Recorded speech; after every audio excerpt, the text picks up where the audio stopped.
Ô Zé, você tocou na questão fiscal, e aí eu queria até tirar uma dúvida com você. Porque assim, a gente olhando para diferencial de taxa de juros de curto prazo, realmente o Brasil está entrando no momento, a gente já entrou nesse ciclo de corte, foi o segundo corte seguido. Estados Unidos, entre aspas, ou vai manter ou vai seguir subindo, como você comentou. Só que aí quando a gente vai olhar para o fiscal dos dois países, a gente vê que caminham numa direção ruim. E a gente olha para tanto o Tesouro, né, o IPCA+, aqui, o Tesouro IPCA+, quanto o US TIPS, a gente viu os dois caminhando para uma direção altista, né, retomando o movimento de alta. E eu queria entender, olhando para o câmbio, o que mexe mais? É esse diferencial de juros do curto prazo ou é o diferencial do juro do rendimento real do título de 10 anos de longo prazo entre Brasil e Estados Unidos? O que vai fazer com que esse capital vá de um lado para o outro? É o longo prazo ou o curto prazo? Não, quer dizer, na verdade,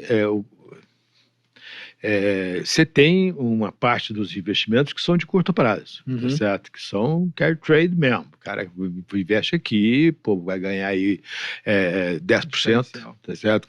O cara compra um título de 10 anos, vai ser em 2029, está rendendo 11%. Ele compra, rende 11% durante, sei lá, 3, 4 meses e vai embora, tá certo? Mas ele não precisa comprar um título de 3 meses, ele pode comprar um título que vai vencer lá em 29 e vender na curva. Tá certo? Então, quer dizer, depende muito da perspectiva do cara. Eu acho que, neste momento, a perspectiva é de aumento de taxas longas. Está aumentando as taxas longas nos Estados Unidos e está aumentando as taxas longas no Brasil, porque o fiscal está muito ruim. Tá certo? O fiscal no Brasil também está muito ruim. E o mercado está percebendo isso. A pesquisa aqui da Genial que saiu essa semana mostra isso muito claramente. Quer dizer, você tem uma piora na avaliação do governo, uma piora na avaliação do ministro da Fazenda, e a hora que você pergunta o que está acontecendo, tudo é risco fiscal. Tá certo? Todo mundo está preocupado com a questão fiscal. Quer dizer, a política fiscal está muito fora de controle, segundo o pessoal aí do mercado financeiro. É o que a gente viu nos dados do déficit, né, do governo. Exatamente. Tá certo? Você tem aí um déficit primário já o mês passado, o déficit primário foi 35 bilhões de reais. Tá certo?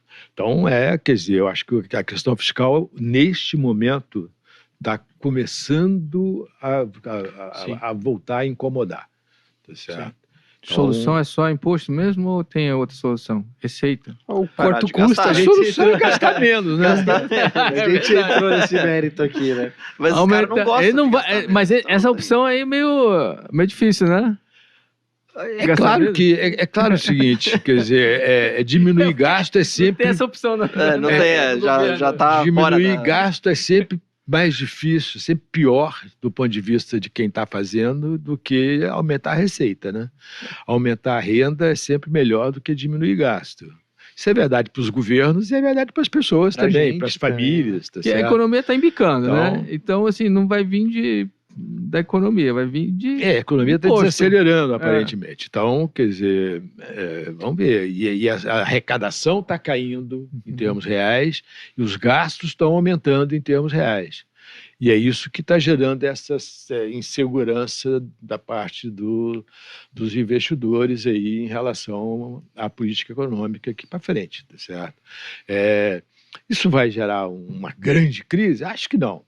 Tá certo? Eu acho que isso vai gerar desconforto, taxas de juros mais altas, desaceleração da economia, tá certo? E se o governo não tomar cuidado, a saída, no caso do Brasil, quer dizer, desse tipo de processo, é sempre mais inflação, tá certo? Como a gente tem dívida em reais, né? Se você não consegue reduzir a dívida via aumento de receita ou diminuição de gastos, você diminui a dívida via aumento da inflação. Quando a inflação acelera, a dívida cai, como proporção do PIB, tá certo? Então, isso já aconteceu em outros momentos, lá em 2013, 2014, tá certo? 2015 foi isso que aconteceu. Em 2021, quer dizer, em 2020, com a pandemia, você teve um déficit primário no Brasil de 10% do PIB, 9 alguma coisa. Em 2021, quando a inflação acelerou para 7,5%, 7%, o déficit primário caiu a zero, tá certo? Então, a dívida chegou a bater em 90% do PIB, todo mundo falava, vai para 100% do PIB. Voltou para 70%, em 3%. Tá certo? Então, quer dizer, a inflação tem esse benefício, entre aspas, aí, no caso de um país que é endividado da sua própria moeda. Agora, você corre o risco de perder o controle, né? Porque a inflação é bem tricky, né? Machuca, né?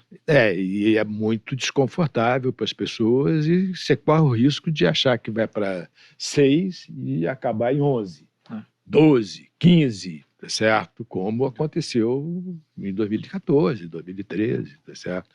Então, a inflação é desconfortável e não é fácil de controlar. A partir de um certo nível.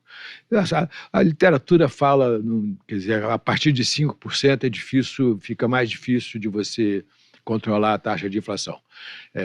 Não sei se esse número faz sentido, eu acho um pouco baixo, mas de qualquer forma, que a gente que é brasileiro está mais ou menos, historicamente, você olha para trás, fala, não, pô, a gente já teve inflação tão alta e conseguiu voltar, sabe, que é assim tão difícil e tal.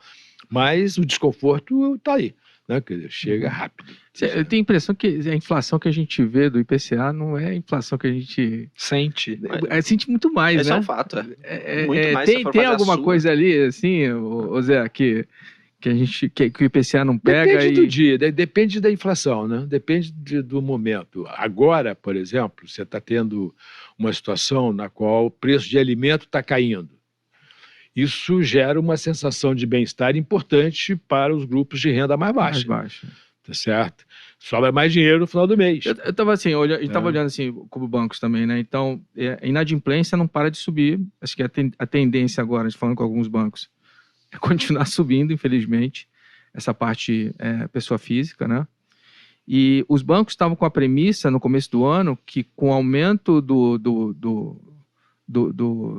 da ajuda, né, do governo ali, que acho que foi, se não me engano, 3 vezes, né, o auxílio emergencial aumentou em acho que mudou toda hora Bolsa o nome. Família. Bolsa Família. Tá R$600 então, agora e mais 150 saiu por cada filho. Era quanto antes? Era 400? Era até menos. Era menos 200 e pouco. Foi para 400, aí foi para 600. Isso. Que parte disso aí seria destinado para pagar as dívidas, né? Só que não aconteceu. E aí a gente ficava discutindo com os bancos ali. E aí, mas foi para onde? Assim, eles também não sabem. Porque, parte foi inflação, que deve ter pegado bastante disso.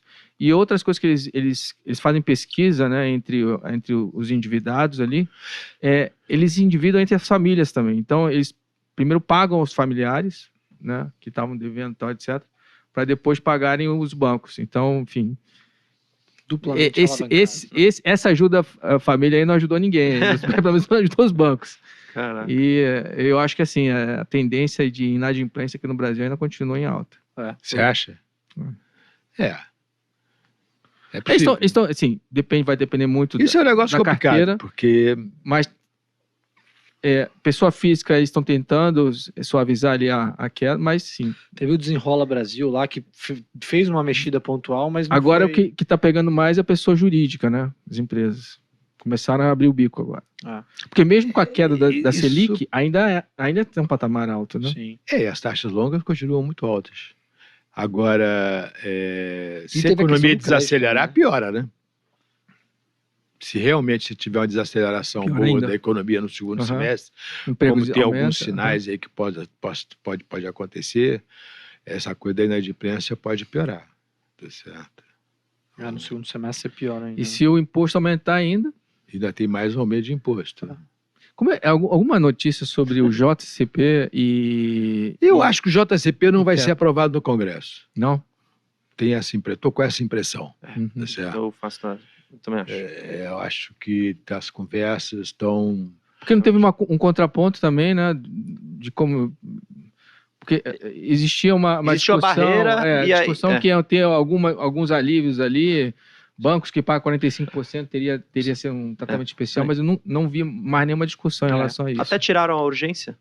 Tiraram a urgência. A outra proposta eu acho que o governo está conseguindo emplacar aumento de imposto, é isso que está acontecendo. Porque se você acabar com o JCP sem nenhum tipo de contrapartida, Uhum. é aumento de imposto, aí ninguém aguenta mais, entendeu? Não, e você tem E um aí eles efeito não tão cascata conseguindo. até positivo disso, né? Do Vai governo ter não- desemprego, vou te falar, vai ter desemprego. Não, ou vai Vamos repassar, né? começar, Ou você é. repassa pro... E esse pro cap, esse cap de 100% no rotativo também vai dar M. Vai dar em... Vai dar. Porque os bancos estão falando assim, cara, a gente vai Não faz sentido, mas... parcelado sem juros de 12 vezes, vai virar 3 vezes. Exato. E Claro. aí, Mas você acha que consumo... isso passa? Você acha que isso passa? Você acha que eles têm força pra conseguir aprovar O isso? governo? É? Eu acho que não. Não, mas Então, isso o não é uma governo- proposta do governo, não. Acho que isso é uma proposta do Congresso. Do parcelado O sem cap. juros? existe uma discussão agora, um contraponto ali dos bancos, a Febraban levar alguma solução. Mas o que eu tenho escutado é que o governo quer uma mensagem forte de redução de juros no rotativo em 3 vezes, né, que seria 150%, depende. Se você faz compound, vai dar 15%. Sei lá. Mas 100 é muito baixo, Mas né? que é uma fonte relevante de receita de vários bancos, né? Exato. Eu lembro lá Não, aí E- vai, do Bank, mas aí Banco ferra Inter, com o por exemplo. banco e ferra com o consumo também, porque o cara Então, simplesmente de qualquer não... forma, é uma notícia ruim para os bancos. É para os bancos, mas e para as pessoas também, porque o Com consumo certeza. e para as varejistas e para, enfim. É, mas Que- no Brasil, o retorno que você tem, até o Bandeira falou disso pra mim, né? A cada R$1 que você empresta, sei lá, volta Porque 30 centavos. o banco, no cartão de crédito, ele pode... Ele não tem o parcelado sem juros, não tem como falar assim, na hora de você fazer a compra, se vai ser 12 vezes, 3 vezes. Quem faz essa decisão é o varejista. Lojista, né? Que é ele que vai receber aquele dinheiro. O que o banco pode fazer? Ele vai falar assim, então o limite, se eu quero de 50 mil reais, meu filho, vai ser de 10 mil reais. 5 mil reais. Entendeu? Aí Você tira consumo já crédito, era. você tira, Exato. no final do dia, você está tirando crédito do Não, varejista. ele pode diminuir o número de prestações também, né? Sem juros, 2 vezes. Então, mas na hora de comprar, quem faz essa decisão é o lojista ali, que é ele que vai receber. Sei, mas ele faz essa decisão, depende do financiamento que o acordo. banco fez com ele, fez para ele. Né? Quer dizer, não é, o capital não é dele, é? Não, Acho a que o capital decisão, é do banco, né? não, o risco é do banco. Pois é. O risco, mas o banco na hora o banco ele só consegue controlar na hora no momento da compra apenas o limite. Limite de crédito. O limite de crédito. Exato. E o limite de crédito vai dar, Mas vai dizer quanto que o Exato. lojista vai dar de O limite de prestação. crédito. De parcela. Mas aí o lojista pode, se couber, mesmo assim, tiver uma redução e couber no limite do cliente, o lojista pode dar 2 vezes, 3 vezes, 4 vezes, 5 vezes, 10 vezes. Isso depende um pouquinho também do acordo do lojista, do segmento dele, com o adquirente, com a bandeira. Porque é meio complicado. São vários... A bandeira é a Visa, Master e o adquirente é a Cielo, tal, etc. Uhum. E aí tem certos segmentos que a própria bandeira e o adquirente sabem que aquele segmento é difícil de recuperar dinheiro se der muitas parcelas. E aí o cara dá menos. Aí ele proíbe dar 12 vezes, mas dá 6, entendeu? Isso vai depender um pouquinho de cada segmento. Entendi. Mas por que, Zé? Você acha que não vai passar, então, isso? Não, Não isso, mas eu digo do JCP quer dizer, também. Eu tenho escutado, quer dizer, alguns deputados falarem em umas discussões na Câmara de que acabar com o JCP não é viável. Certo? Existe uma pressão importante, tá certo? Vindo dos bancos, vindo de determinados setores para manter, de alguma forma, o JCP, tá certo? Ou então, quer dizer, só acabar puramente parece que vai ser bem difícil. Tem que Vai substituir dar ruim. Por por alguma outra coisa. Tem que ter Exato. um contraponto. Tinha Até aquele papo do ACE, né? Que é o europeu, que é parecido com o JCP, que o JCP é uma forma de ACE, mas que dá o benefício do acionista receber como dividendo, cara. Tipo de Esse dividendo. era só Isso é a só redução da alíquota redução da tributável. alíquota tributável. É.